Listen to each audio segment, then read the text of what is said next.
watch on all the developments. Mr. Akhilesh Kumar Singh, political editor of Times of India, is also with us. Welcome, all of you gentlemen, to Sansad Television. I'll begin with you, Mukesh ji, and let's start by first trying to make sense of what all transpired during the debate. That's one.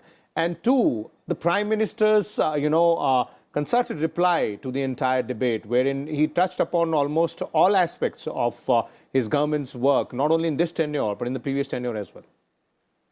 Vishal, we have to club together the two speeches he's made on this issue.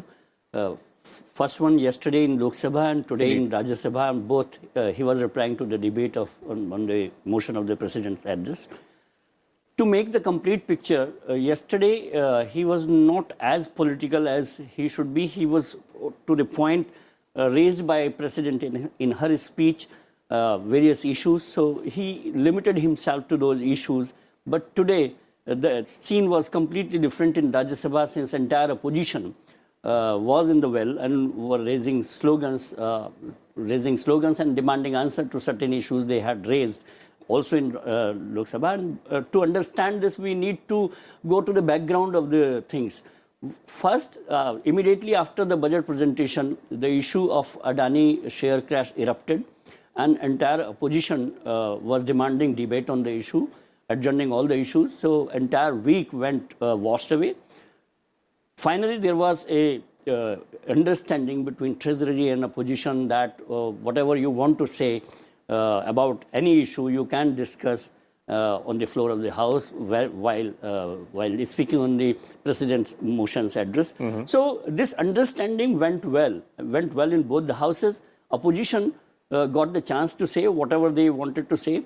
And Prime Minister answered it yesterday very coolly in a way he should. But in Rajya Sabha, the understanding was little bit violated when entire opposition trooped into the well of the House. And the strategy may sound to be that, okay, we got our chance, but we would not allow you to speak now. Okay. So this understanding somehow was violated. That is why I think Prime Minister was more louder in his political approach than yesterday when he was speaking in Lok Sabha. Okay, okay, and it was a good mix of making his point across and responding politically responding to the opposition there. I think Prime Minister did not want to play on the turf led by opposition. Okay, okay. It was his prerogative to speak on any issue. Like the opposition was given fair chance to say their things on any issue. Indeed, indeed. Let me bring in Mr. Sanjay Singh here as well. Mr. Singh, you must have kept a close watch on the developments in Parliament over the years. Now, generally, it's a tradition that when the leader of the opposition speaks, or the leader of the House speaks, or the Prime Minister, stands up to speak in the House, there is no disturbance. There is no sloganeering which happens, especially throughout the speech. But this was not the case today. Vishal, look at the situation here. The motion of thanks to President's address to joint session of Parliament, of course, first on onset of every new year, is a well-laid tradition, and you see that after Prime Minister responds, there is a motion to kind of Thanksgiving motion which is put to vote and passed and given to the President. That resolution goes to the President. This is one occasion where I think everybody looks up to it. For two reasons. A, the motion by itself is very important, first, with every new year. Second, this is one occasion where the opposition gets chance to speak on perhaps everything under the sun. Whatever they feel like, of course, while referring to the President's address to joint session of Parliament. I was a bit disappointed in that sense. A, to begin with, the opposition initially kind of disrupted Parliament for 4 or 5 days. And the way they went on this particular thing and the way it started in the House. In Lok Sabha, if you look at it, they stuck to only one issue, which is Adani issue. An issue which you have seen on several occasions, as and when Parliament starts, there is something, some publication, somewhere in some foreign land, something appears, and that results in disruption of House. We have seen in Pegasus, we have seen in Rafale, we have seen in so many other cases. Now, this was a time when there was no substance, so to say. I'm not a judge, I'm not a great economist. But to say that because of this, and you draw a whole lot of conclusions, and there, that's why it was very unfortunate, and one of the rare occasions when leader of opposition in Rajya Sabha and principal leader of principal political party in Lok Sabha, their speeches, some parts of their speeches had to be expunged because those be put on parliamentary records, or those records also are for the posterity, and whatever is said in parliament on the record is at times quoted by some other people. There I was a bit disappointed. The opposition had a chance to kind of take on government on some issues, an opportunity they lost. The Prime Minister was in his characteristic best. Of course, he listed the issue referring to motion of thanks. We heard some good speeches, some points from both sides. I think Prime Minister, as and when he speaks in Parliament, his speeches outside of Parliament, he's a great orator, no doubts about it. I would appreciate and also second as to what he said in Lok Sabha and to an extent and to what he said in Rajya Sabha. To me, when I go to the ground while covering elections in various states, I would say that he is just not a name for a prime minister. He is also faith and belief for millions of people, somebody who has delivered for them and delivered, and his intent is very clear to them, his integrity is very clear to them, somebody who is working round the clock for the nation, for its people. So therefore, he is actually right when he says that Abhed Kavach hai, and in Lok Sabha when he says ek itno sab pe bhari, ek akela itno sab pe bhari. He is right there. He is actually saying what people of this country, a large chunk of people of this country actually believes. The other part is, I think when you make a charge, Prime Minister is not obliged to respond to each and every charge, particularly when the charge is unsubstantiated.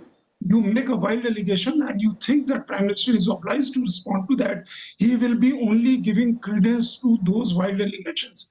Because it is, after all, in realm of various other agencies, various regulatory bodies, and so on and so forth. That has been in his style since 2002, as we have seen. Indeed. That has been the case. Sanjay ji, we'll come back to these aspects, and we'll come back to the speech highlights there as well. But since we're talking about the political message here, and then the way the entire discussion went about in the Prime Minister's reply as well, let me also bring in Akhilesh Kumar Singh here, political editor from Times of India. Mr. Singh, one, would you agree with what Mukesh ji was saying earlier in terms of the fact that Prime Minister's response to the discussion in both houses was a bit different in terms of the political message which he perhaps sent in the upper house on Thursday, and also what kind of political message would you decode here from the Prime Minister's reply in the upper house today?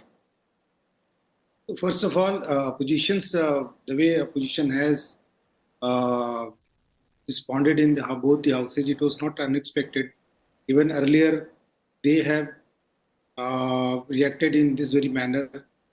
So it was not unexpected, but Prime Minister chose this opportunity to let people know about the good things he has been doing for the country.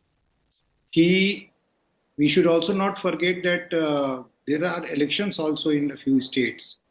So this was an opportunity to convey a message of positivity and how these welfare development schemes are being executed and implemented by the government. So he chose to let people know, the House know, that how this governance is happening, this Sabka Saath, Sabka Vikas theme which they have been talking about. Obviously, he did not choose to play on the wicket which was led by the opposition. They were kept demanding this direct reference of Adani.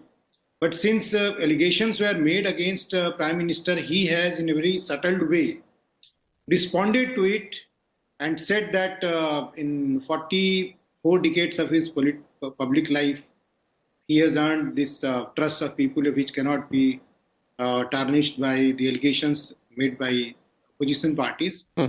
So, and he was aggressive today compared to yesterday, because noisy scenes and uproarious protests were happening in the house.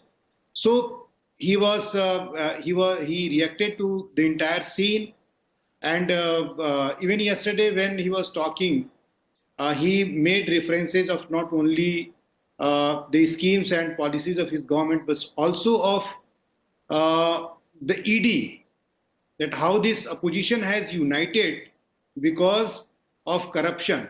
Allegations against them, this probe against them is going on. So what people of the country could not teach them by defeats after defeats, the enforcement directorate has taught them. Okay. So he has been very aggressive since yesterday. Even today, he continued that very tone.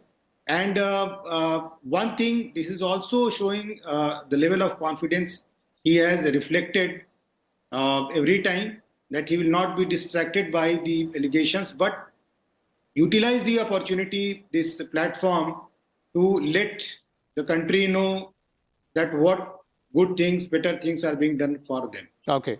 Now that you mentioned that, let me bring in those aspects. And Mukeshji, I'll start with you.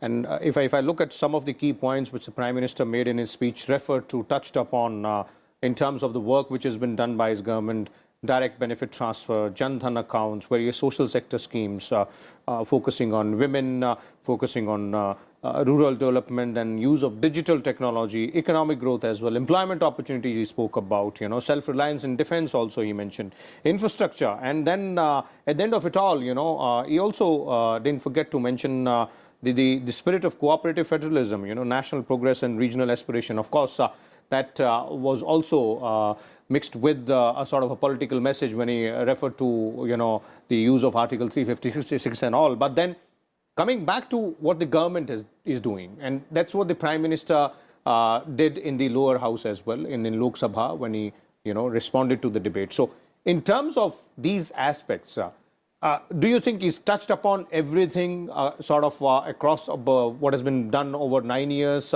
And what exactly is the goal of the government for the next 2 years as well? Because mind you, this was a debate on President's address, and President's address is usually on these points only. Yeah, let me begin with this, that this was an occasion for opposition parties also to highlight the real issues. And I feel that opposition little over-focused on a issue, on certain issue, which was too much highlighted, and over-focus was there. They did not touch upon various issues. They were talking about price rise, they were talking about unemployment, they were talking about various issues which common man is perturbed. But in the debate, speaker after speaker only touched Adani issue, which was an over focus. And on the other hand, Prime Minister's address was very balanced. He talked about the achievement. He really used the opportunity of this address, of his reply, to address all his constituencies, like what his government is doing. Also, in the same breath, he's also counted the countless policy paralysis of the decade, which was from 2004 to 2014. He talked about or reeled off various corruption cases of that regime, and talked about how he has given a decisive government, a stable government. So this was a very deftly crafted speech by a Prime Minister who was speaking, taking opportunity of President motion and rolling out his political agenda in the election year. So I would say that Prime Minister was up to his mark, very balanced, and also responded to the political criticism. Okay. Sanjay ji, 2-3 aspects which stand out when we look at, when we hear Prime Minister's address in the Rajya Sabha. And he is focusing on all sectors when we talk about the growth and all sections of the society as well. But specifically on use of digital technology, that's one. And two, on the aspect of cooperative federalism, he put it across in a very, deft manner that his government believes in taking along everyone, and at the same time delivered a sort of a dig to the opposition as well. Yeah, digital India, of course, is a big success. We all see that, and there is generally a curiosity around the world. India has been, for some decades, a digital powerhouse, IT powerhouse. we have been exporting, and particularly in service sectors, India has been a powerhouse. But fact remains, reaching this thing to common ordinary people, that is a huge, huge thing. And the way this digital India has been used to benefit last man standing in society, that I think is a big, big achievement of Modi government, because that brings transparency, that brings fairness, that uproots, erodes, eliminates any chance of middleman, and beneficiary, whosoever who or she it is, gets, if 1 rupee is transferred, gets 1 rupee out there in his or her pocket. Remember, Rajiv Gandhi had famously said, when 1 rupee is given by the center, only 15 paise reaches to the beneficiary on the ground. That situation had changed, and he highlighted that. There are other aspects about cooperative federalism that he mentioned. From there on, he very deftly and very smartly moved on to a situation whereby, because he was speaking in Rajya Sabha, which has representative from states, and House of States, that also is House of States, the Rajya Sabha.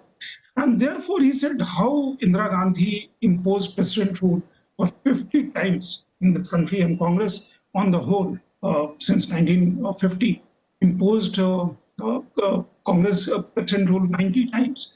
And first was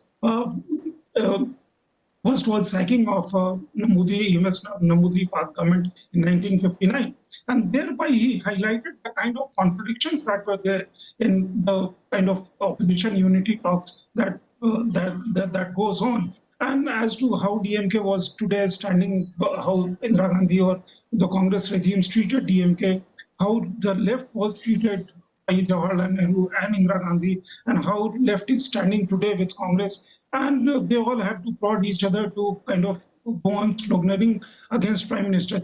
Here again, no full marks to Prime Minister, because the kind of disturbances that were there in Rajya Sabha, the kind of noises that was being made, and over that he was speaking and speaking. He went, say, for about 80, 90 minutes. That I think the opposition, those who were shouting slogans, ultimately got tired, if you had seen that.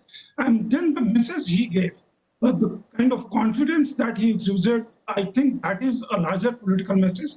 Vishal, if you remember, in 2018, the opposition had moved a no confidence motion against Narendra Modi government in 2018. And while responding to concluding that particular debate, the Prime Minister had then said, wait for, अब आप लोग 2023 का इंतजार कीजिए, 2023 में जब आप motion लेकर के आएंगे तब हम चर्चा करेंगे. He was supremely confident that he was going to return in 2019. He is now supremely confident that his party, his government, and he is going to return in 2024.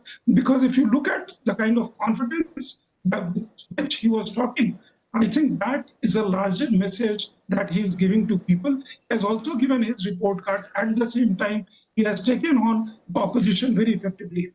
Okay. Mr. Singh, would you agree with Sanjay ji there that, the Prime Minister seems to have set the ball rolling when we're talking about, taking on the opposition, of course, in the same line, refusing to play on their pitch. That's one. Two, highlighting his government's accomplishments. Three, pointing out the deficiencies of the opposition when they were in power in the center, and the fissures within the opposition as well. I think what will hurt opposition most is what he said about why generations are not keeping or having surname of Nehru. Indeed. I think that is going to hurt Congress most. Indeed. Akhilesh ji, your views on that in terms of, the way Prime Minister has sort of drafted his reply, that's one, put it across to the nation and to the leaders in the opposition as well. So, first of all, we are saying that he did not play on the turf played by the opposition. On the contrary, the way personal allegations were made against him, he has once again bounced back and saying that whenever you question my personal integrity, people have responded. Even earlier when Rafale was raised in this very manner, after that they won with such a far better majority than 2014. So this is again a trap in which opposition parties have been caught. They should have gone on the merit of this entire issue rather than going on the merit of this, whatever happened in the stock market, Adani Group. They are questioning personal integrity of the Prime Minister, which is again giving him an opportunity to explain and tell the whole world, the country, that this is what they have been doing so far. Today what he said, Sara desh dekh raha hai, ek akela sab par bhari. He was speaking, there was a proper understanding that all the speakers will be allowed to speak. Opposition was allowed to speak. When his turn came, then you start protesting. So this again gives him a opportunity, a chance to tell the country that this is what is being done against him. Secondly, the same opposition which had so many contradictions, which also he highlighted, because if he talked about use of or misuse of Article 356 90 times and 50 times done by the former Prime Minister Indira Gandhi, and many of opposition parties which were protesting along with Congress, their own